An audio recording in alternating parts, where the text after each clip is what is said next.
Tommy Nutter, Industry Instrumentals, and today I want to introduce you to a new video series I'm bringing out. This is part 1 of how to mix and master a pop song. I'm going to show you a lot of techniques, but it's all going to be split down into very easy to understand things, so you can follow along with me as we do this project. After recently doing a few building the beat videos, which you can see by clicking here, I had a few questions on how I go about mixing my song. This is number 1.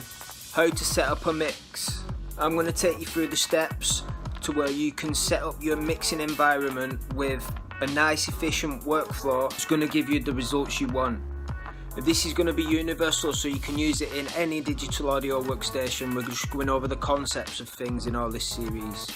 Later on in the next parts of the series, I'm going to take you into mixing the individual elements, getting the bass to sit right with the kick, mixing the band elements, filtering, using buzzes and mastering.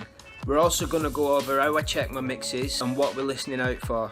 So if you like the sound of that, give us a like below, comment, subscribe, let me all see what you want to see next. And without further ado, this is part 1 of mixing and mastering a pop song. Okay guys, so this is the project file in Studio One. Don't get disheartened or turn over if you're not using Studio One. Pretty much any DAW is the same in terms of what we're going to be tackling. So what I want to go through is the way I set up this beat. The beat was made in MPC software using my MPC Renaissance.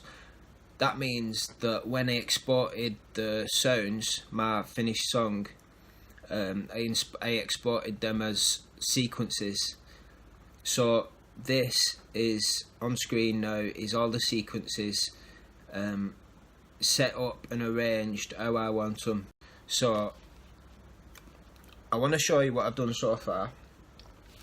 I dragged the tracks in onto my timeline and I've gone down and soloed each one, listened to them, and I've named them something memorable. So even though it might not be the actual instrument of what it is, for instance,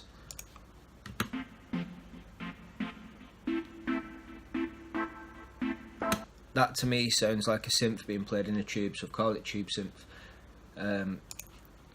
Chime play sounds like a child's play music box type thing that's chimes. So these kind of things, even though they're not technically what they say they are, that's a diddle to me. So it's not technically what they say they are, but that makes it easier to remember what it is you're actually going to. If I can, I name everything according to what it sounds like to me.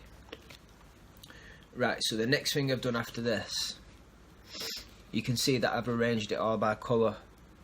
The colour is arranged in such a way that all this, all the fawn green, is all my musical elements, what would be in the band. Then the ones in white are my bass elements. Even though they all go into the same buzz, which we'll talk about in a minute, the bass elements I like to mix separately, buzz together. And then the last thing, the lighter green, is all the drum elements. So if we go to the mixer, let me close the effects panel for a second. Right, so this is the mixer.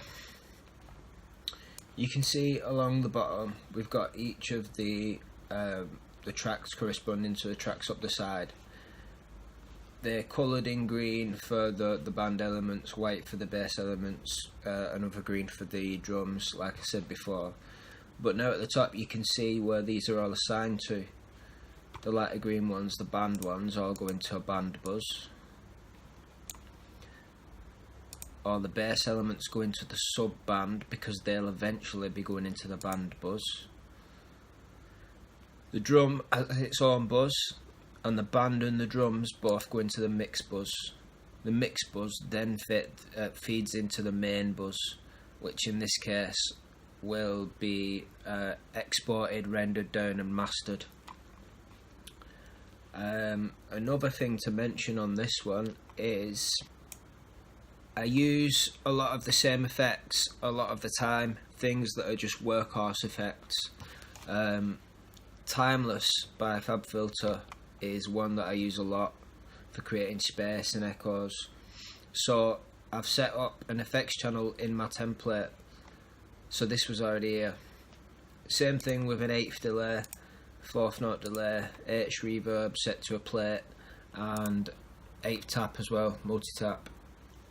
Those are all things that I just use pretty much in every mix for at least something, so they're always there.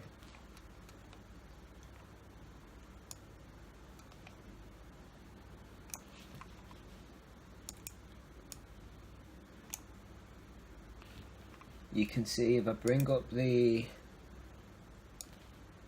inserts that we start with for mixing, there's nothing on any of the instruments, nothing on any of the drums. The only inserts that we've got in this mixer right now are the effects, but nothing's routed through the effects yet. And that's basically it. That's how I start my mix.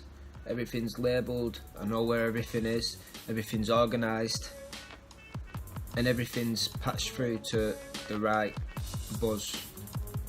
I hope that helps you set up your mix. Stay tuned, and we're going to move on to the next part of this, which is gain staging and getting everything set up, ready to go.